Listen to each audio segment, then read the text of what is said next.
As you know, we've signed Williams Karlsson to a long-term deal. 200-foot player that plays both ends of the rink really well. And when you have a lot of those kinds of players, it helps you win lots of games. And he's at the right age to know what we have.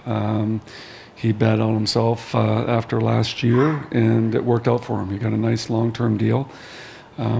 He's entering those years where he knows what he is in terms of what kind of player he is, how he's going to be utilized, how he trains, what works best for him when he trains, how he eats, his game routine, practice routine.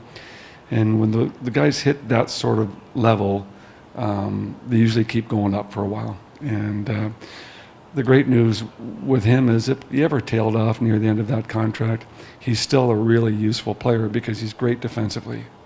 You know, you can play him all over the lineup. Realistically, our situation in Vegas is really attractive to a lot of players. They really like playing here, and the tax implications and the cost of living here matters. And the players are really savvy. They understand what they'd have to make somewhere else to net what they take home here.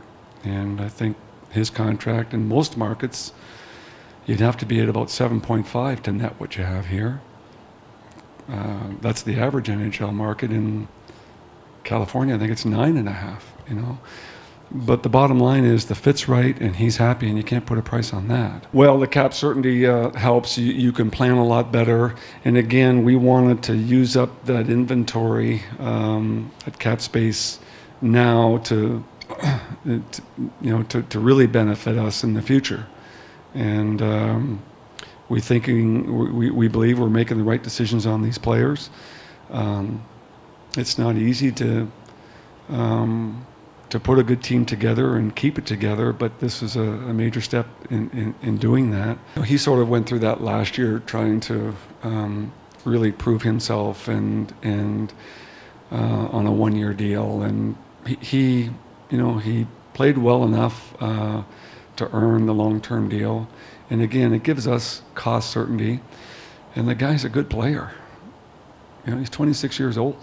When guys hit 35, that's when you start being careful and do short-term deals, one-year deals, that sort of thing. But from now until then, we expect him to be a very good player. And if there's any decline later on, again, he could be a solid third-line center at some point. But with the way these guys train now, you can get a lot of mileage out of them for a long time. And I don't think motivation or anything like that will be an issue for this player. He's a very determined player, as you know. So,